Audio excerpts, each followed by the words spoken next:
welcome back. So I have to be honest. Every time I've done this, sometimes I've messed up on the record and sometimes I haven't. This time I messed up. So it started counting down. I didn't hit record, but we're live. We're back. Everything's fine. I'm super excited for my next guest. So I will be honest. I totally stalked her YouTube channel and went to her comment section and I was like, hey, would you like to collab, talk about your Eagles? She said yes. And here we are. So first, thank you for graciously accepting communicating with me and like getting this set up. I'm super excited to talk to you. And I'm not going to lie, it makes me happy when I'm able to talk to women about sports because I feel like we view things differently. The same end goal, we all want to win, but like the things that we see sometimes are like different. And so thank you for being willing to come and talk to me. And so I will open it up with you, just like introducing yourself. You can say whatever you want to say. And then we'll talk about how you became a fan and then we'll just get talking. I have some fun questions schedule is slowly releasing, by the way, as of this recording, schedule is very slowly releasing. I think we know like maybe 5 games so far, I think. Yeah. Well, I'm Symone Stanley. I am a sideline reporter, color commentator, and content creator. So I make my own YouTube content, TikTok, under Symone with the Sports, primarily covering the Eagles. About 90% of my content is going to be around the Eagles. But I do dabble in, your general sports news and things like that. You can find me on YouTube, Instagram, and TikTok at Symone with the Sports. That's with a Y. On Twitter, Symone_Stanley. Awesome. So how did you become an Eagles fan? What did you grow up in Philadelphia? I love the state of Pennsylvania for a lot of selfish reasons. But how did you become an Eagles fan? So my family is actually from Washington, D.C. So both of my parents, they grew up in D.C. All their families from D.C. So all of my family is like NFC East fans, just from being in the area. So I wasn't going to be a Dallas fan. I was not going to be a Commanders fan. And when I was younger, a lot of my relatives were Eagles fans. And, we had the history, obviously, with the Black quarterbacks. So I just gravitated towards the Eagles as a kid and always stuck with them. Yeah, I love that. I think it's interesting to see how families, how you kind of decide what you want to do. Because my story is similar. I was like, I'm not cheering for this blue team. I didn't know who they were, but I was just like, I'm just not. That's just not for me. So, and I'm glad to know that my instincts were right when I was a young kid. Absolutely right. So also, I mentioned at the top of this that a couple of like games have come out. I'm curious to know how you feel with all of these games going international. Like this is like, by the way, on the spot question. I just thought about it as I was thinking about the Brazil announcement. I feel like it's interesting to me. I don't know if I love it, but I would love to know like what you think, knowing that your team at least has one of these games where you're out of the country, change of time zone, like just change of everything, really. Do you feel like, what do you think about that? Obviously, I understand it from the business side, expansion, more money, more revenue for the league. So like as a business, from a business standpoint, obviously I completely understand what the NFL is trying to do. From a fan perspective, I feel like as long as my team is not playing overseas every year, then it's fine. I think, if you have the luxury to be able to go overseas and see your team, then it could be exciting. It could be a lot of fun because you have the game and then you also, can explore a new country. But we know most people don't have the luxury, just given, the average income and salaries. Yeah. So that is tough because, a lot of people, you only have those 8 or 9 home games a season. And if you live in the area, that's like taking that away. Like that's only 8 days. 8 or 9 days out of the whole 365 days in the year where you have an opportunity to see your team at home. So when you do have that international game, that is taken away from that as a local fan. So it has a lot of downsides. It has some upsides, but overall, we know one thing: the NFL is about their money, and facts. Yeah, I always say it's a love-hate relationship I have with the NFL. I respect it, like you said, from a business perspective. And then at the same time, I'm just like, oh gosh, player safety. Remember the athletes. You're hoping their bodies are okay. They can make it through. They don't get injured. Oh, and by the way, travel a lot, travel across the world. What can go wrong? So it's just, I Right. just feel like they talk out of both sides of their mouth often, but here we are, whatever. Right. So how was free agency? How was free agency for you all? I know Saquon was something that we heard probably in, at least where I'm at in Texas, it was like the most talked about free agency we heard about was Saquon heading over. But who else? How do you feel like you all did in free agency? Was there any moves that you loved? Any moves that you hated? Anybody that you were kind of sad to see go? What are your thoughts about free agency? I think we did really good in free agency. We obviously got Saquon Barkley. We had to let DeAndre Swift walk, which was tough because DeAndre Swift is from the area, but Saquon Barkley is a hometown guy as well. He's from the area as well. So, we lost one hometown guy, but we're getting one back. Okay. Obviously needed a big spark to the running back room, and Saquon just so much more versatile than DeAndre Swift. But we also added CJ Gardner-Johnson, who was with the team for one season when we went on our Super Bowl run in 2022. He pretty much basically led our team in interceptions. He was just like a big energy factor on the field. So we felt his presence missing last season. And we brought him back this season, brought him back on a 3-year deal. So that's a guy who's already familiar with Slay and our other safeties, Reed Blankenship. So he's going to be coming right back in and already familiar with the team and the defense. And he was just a big factor for us on our Super Bowl run. Then we lost Hassan Reddick via trade. He wanted like $25 million a year, but he's like 30 years old. So it just wasn't feasible for us to, give a 30-plus-year-old, somebody who's going to be in their 30-plus, $25 million a year. So we ended up trading him to the New York Jets, and we signed a younger defensive end in Bryce Huff. Bryce Huff, 25 years old, so way younger than Hassan Reddick and way cheaper. Yeah. He was very productive, but he didn't get that many snaps with the Jets. So that's the only question. Will he be able to, handle that workload? No doubt that he won't be able to. He just hasn't been tasked with it. So our new defensive coordinator has been talking about, upping his workload and whatnot. We also added Devin White from the Tampa Bay Buccaneers. Our linebacker room was terrible last season. So adding in Devin White, even though he had a down year the year prior, he already has been a Pro Bowler. He was a first-round pick. And he's just somebody who we feel like we can get back into that mode.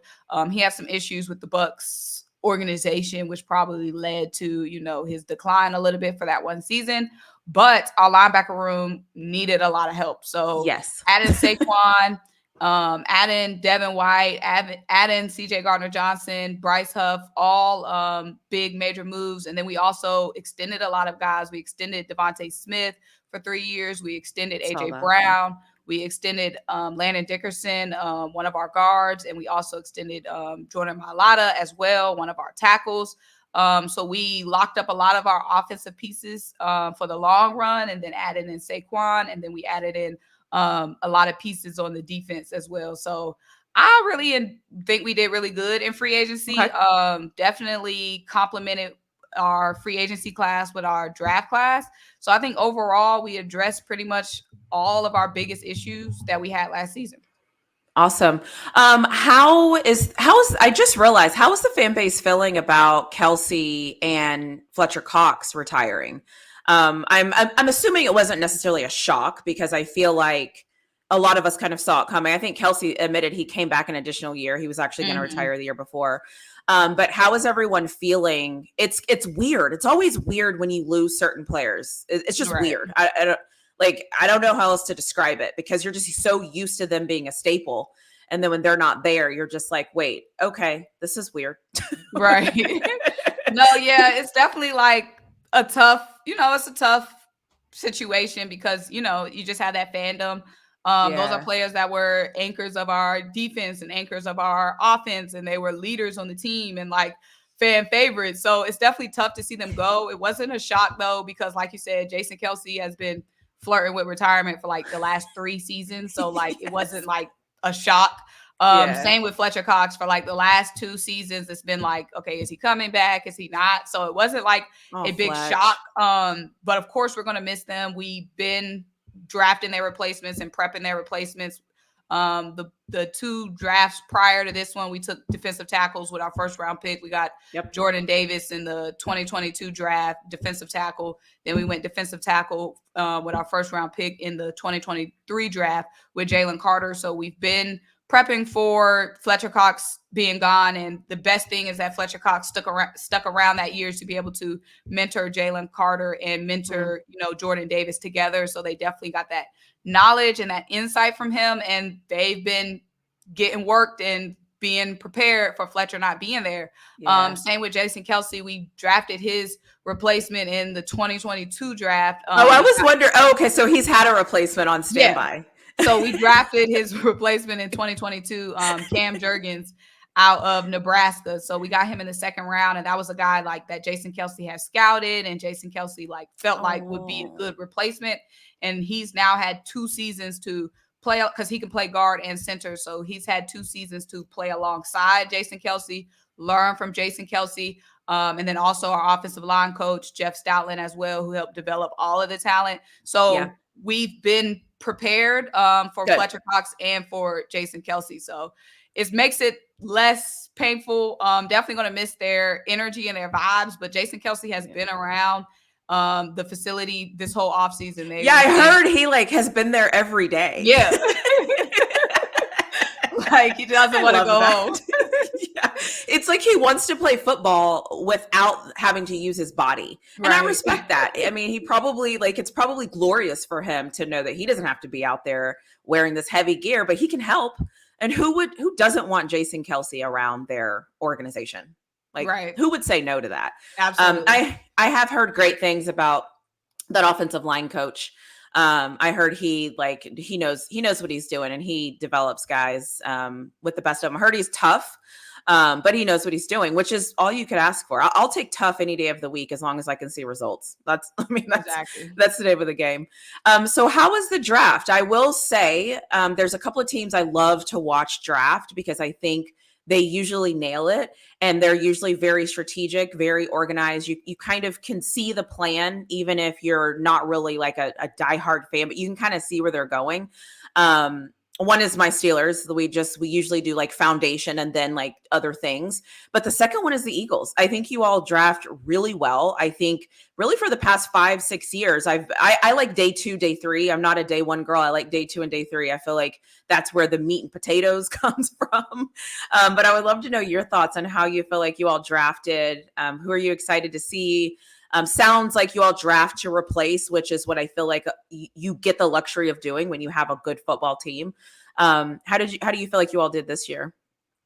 I thought we had a really good draft. So Howie Roseman was very active. We had 9 trades in the draft, which is the most since draft trades were recorded. We traded up twice, traded back 7 times. So we got what we needed in the draft. Picks came from. Okay. Go ahead. Okay. And then we got additional picks for the next few years in the draft. So Howie Roseman was definitely active. We knew we needed a cornerback in the draft. The top 2 corners were Quinyon Mitchell out of Toledo and Terrion Arnold out of Alabama.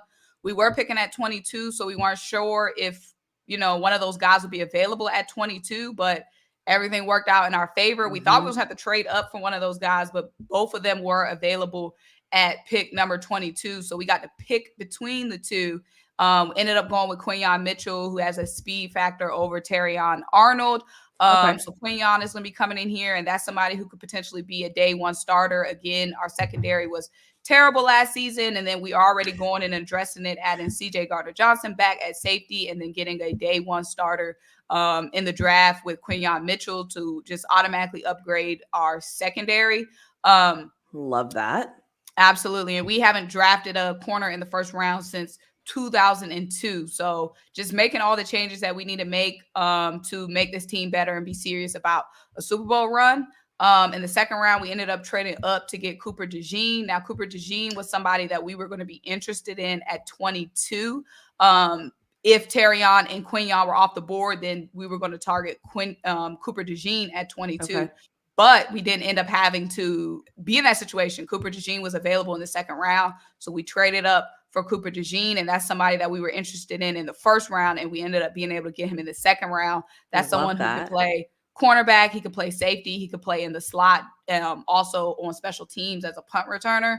So just all around Swiss Army knife. And again, like the secondary, our worst room last season, now automatically upgraded with Cooper DeJean, with Quinyon Mitchell, with CJ Gardner-Johnson. Third round, we go and we get a outside linebacker, defensive end, Jalix Hunt.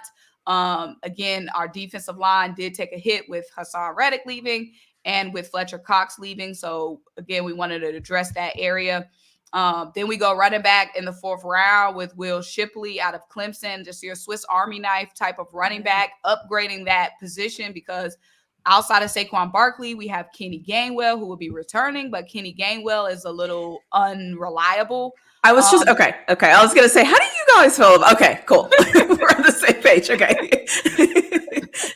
So it's good that we, again, addressing all of the little things, even if it's not a big issue, being aggressive. So we get Will Shipley, who automatically is probably going to beat out Kenny at camp, and can be, that change of pace, the Swiss Army knife type of running back with Saquon. Fifth round, we end up trading up for Jeremiah Trotter Jr., a legend son. Jeremiah Trotter, obviously an Eagles legend, and his son was supposed to go like in the third round. So for him to be available in the fifth round, it's just like it was meant to be.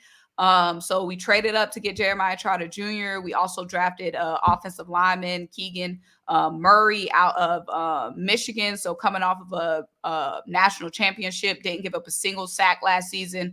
So what a stat. Right. Gosh. Right. Wow. Okay. Wow. Okay. That's impressive. Very impressive. Yeah. Okay. We get wide receiver help as well. We get Anaya Smith, wide receiver out of Texas A&M.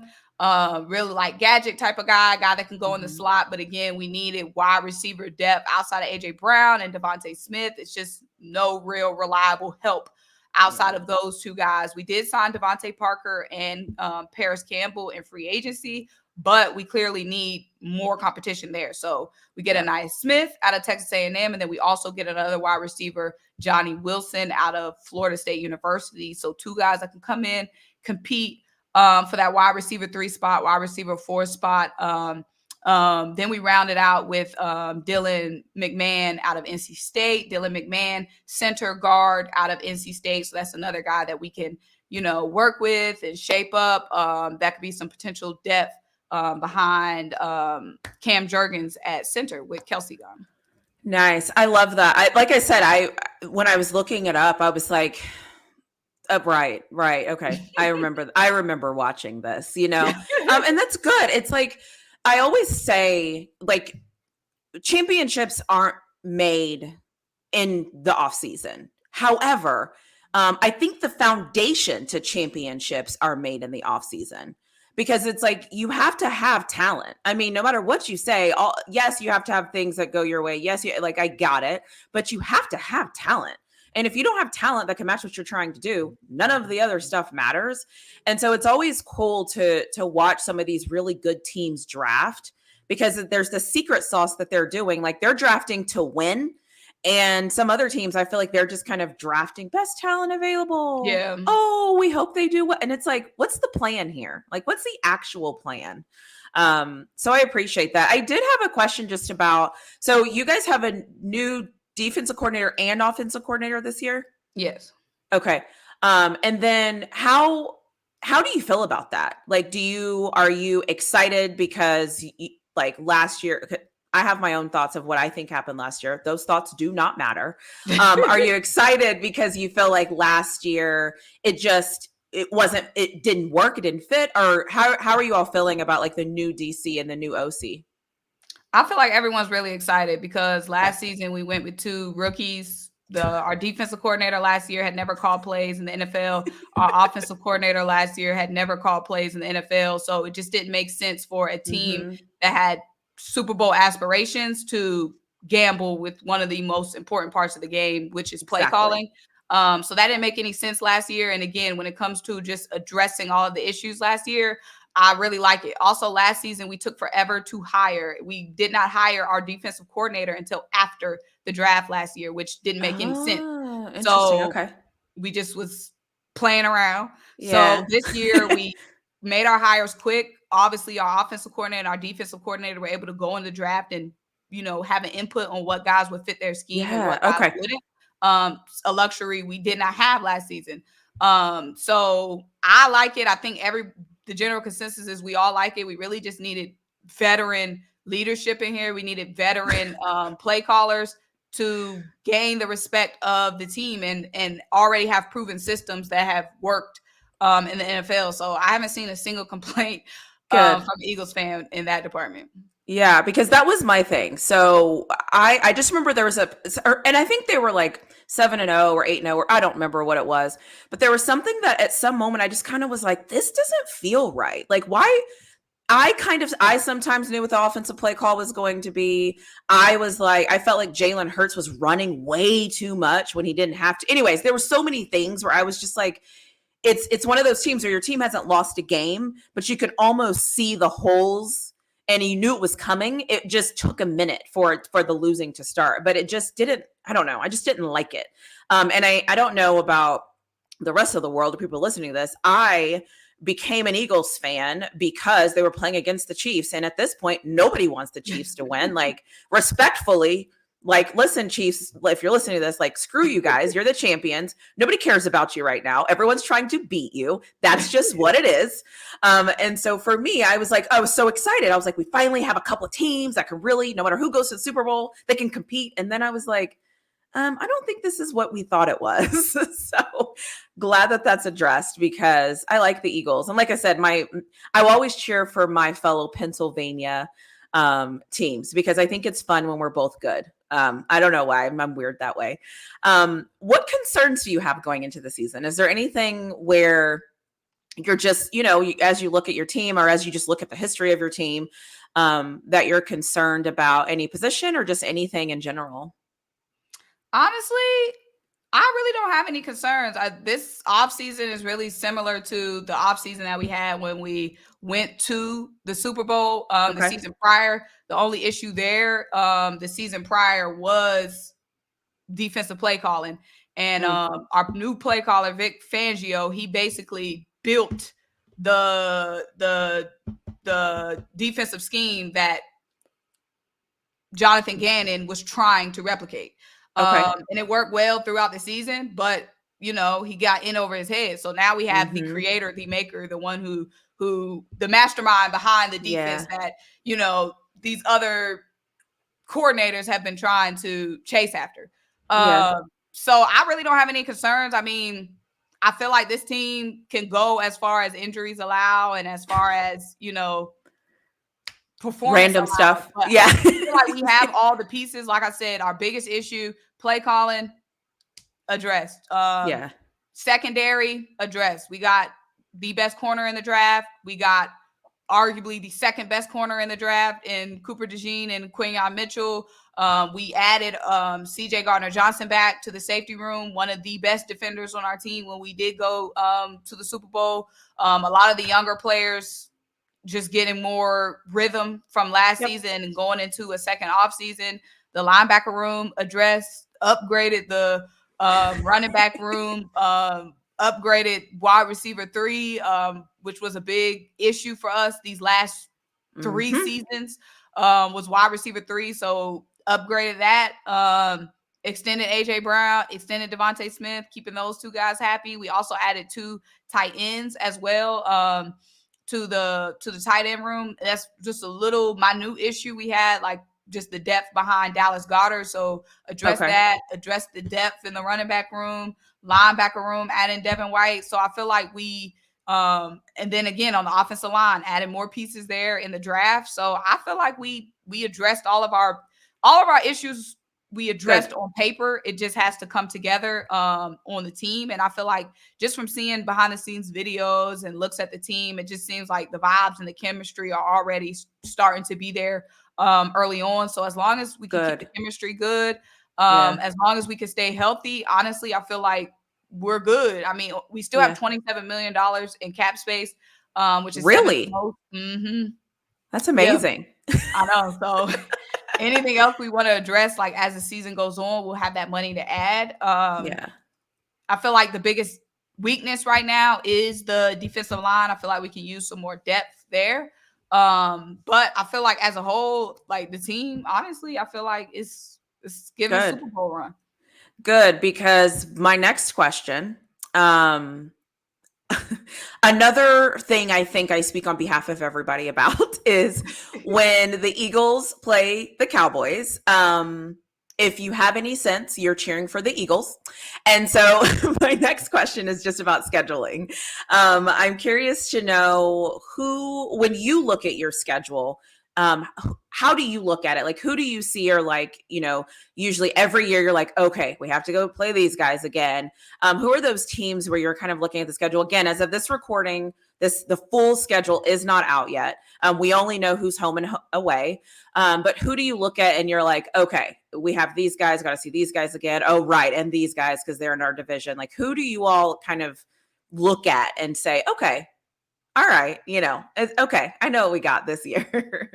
Yeah, I feel like, I mean, we have some newer-ish opponents this season, obviously playing y'all whole division. Haven't played the Bengals in a minute, haven't played the Ravens in a minute. So those are two newish teams that we haven't been able to fill out the last couple of years. So that's going to be an interesting one, seeing how that shakes out. Obviously, 3 teams from y'all division made the playoffs last season. So it's going to be a tough, pretty tough schedule. A lot of teams on our schedule made the playoffs last year, but obviously looking at when that bye week is going to be, hopefully like we get a later bye week so we have more time to rest up as we get closer to like the end of the schedule. Also, another thing is the primetime games. Last year we barely played any games on actual Sunday. Like it was Monday nights, it was Thursday nights. We had so many primetime games, so many holiday games, Christmas game, New Year's around games. Yeah, you know what? Good point. You did. And didn't you guys get flexed a couple of times? Yeah, we had 3 Monday night games last season. Okay, yeah, because at one point, I think you guys versus the Chiefs was like one of the highest watched games. Mm-hmm. And then it was like that next week they flexed you guys, I feel like. So I didn't even think about that, but you're right. I do feel like I watched a lot of Eagles primetime games this year. Yeah, we had 3 Monday night games. Obviously the Thursday night game, Sunday night, like we had a lot of primetime games, which I'm hoping we don't have as many. Like I want to watch my games on Sunday. Like Sunday is the NFL day. Like it's just weird rhythm having a game on a Monday. It is weird. So just hoping we don't have as many Monday night games. Obviously I'll take, the Sunday games. I'll take a Thursday game, but the Monday games just throws me off. Like I'm ready to move on to the next week and we still have our game. So I'm really just looking into like the primetime games, how many of those we're going to have and when our bye week is going to be. I already know basically we're going to be playing Dallas later in the season. They always do that. So it's no real surprise there. But yeah, we have our schedule is all right. We have y'all division. We have the NFC South. We always do good against Kirk Cousins. So him with the Falcons now should be fine. We got the Panthers. I feel like the only like easier games is really the Panthers and the New York Giants. Everybody else is going to be it's going to be a real game. So yeah, not a real game. I mean, the Panthers aren't even trying, and the Giants are the Giants. So that is awesome. Yeah, I mean, we might have to get as a Steelers fan, we win ugly. We beat the teams we're supposed to lose to, we lose to the teams we're supposed to beat. So I never even know what to call. I'm like, I don't even know what we got going on. If you come in and you're 7-0, we're going to beat you. If you come in 0-7, we're going to lose to you. So that's just kind of how I don't even know what to say. I do have a question for you. And I don't know if you are able to answer this, but it's not a trick question, but it kind of is.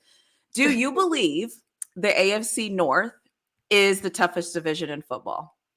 The AFC North, that's y'all division? Yeah, so Steelers, Bengals, Browns, Ravens.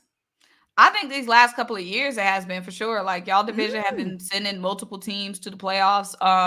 Sadly, the last couple of years, the Steelers have been the team on the outside looking in, but y'all always play y'all division tough. Like y'all always play the Browns, the Steelers. Y'all play your whole division tough. Yeah. I do think it's the toughest division to play in right now.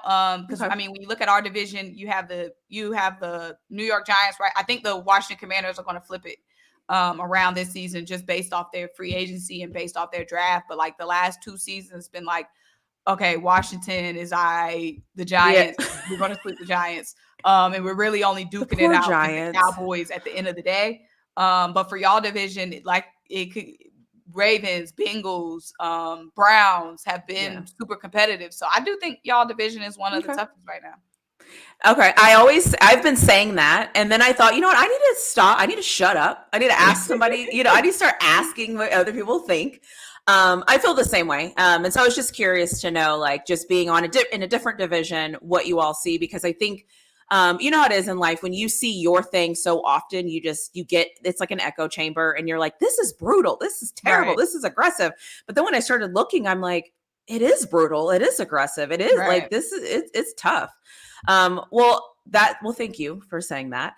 And then my last real question is just a question for you is there anything that like we're not seeing when it comes to the Eagles that maybe you're seeing or that you're hearing, obviously that you want to share, or is there anything else you would like us to know, about your team besides the amazing Fly Eagles Fly song? Because I'm not kidding you. I feel like every freaking season, somehow I learn a different version of the song.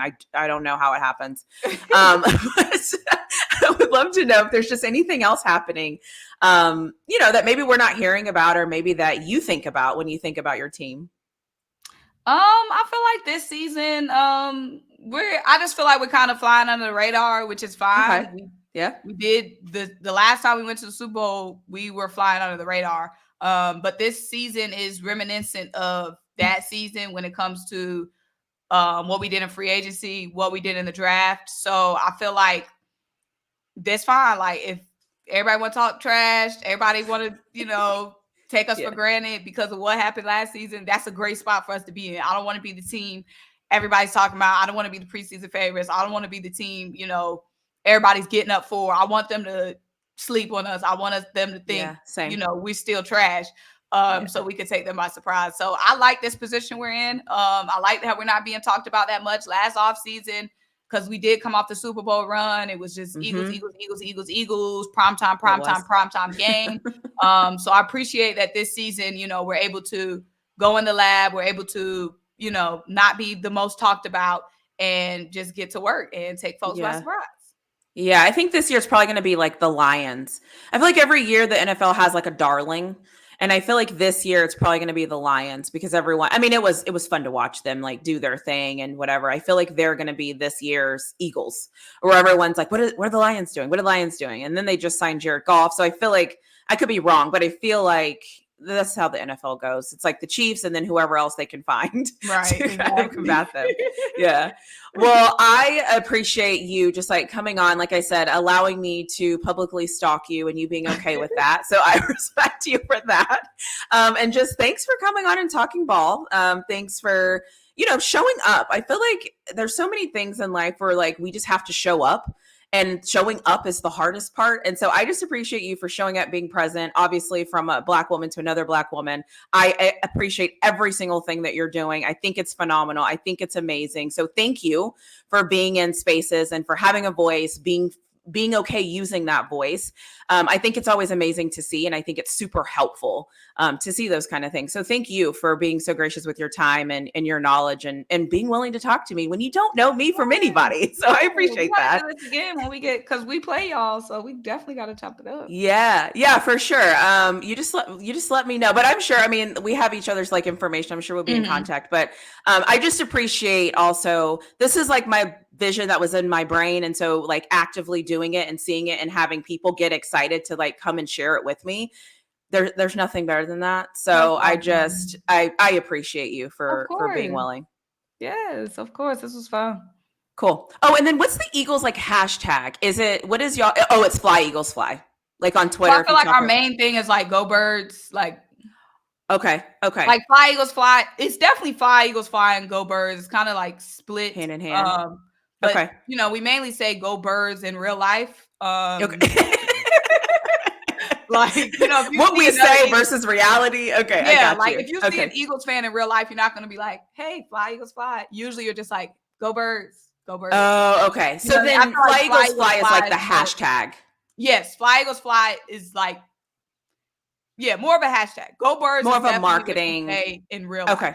Yeah. Okay. It's kind of like the Steelers. So like here we go is kind of like our thing. That's what we hashtag. But we don't like, I wouldn't be like, all right, here we go. You know, like that's weird. So, Exactly. okay. I got you. All right, cool. Well, I appreciate you and I'm sure we'll talk soon. So thank you. Okay.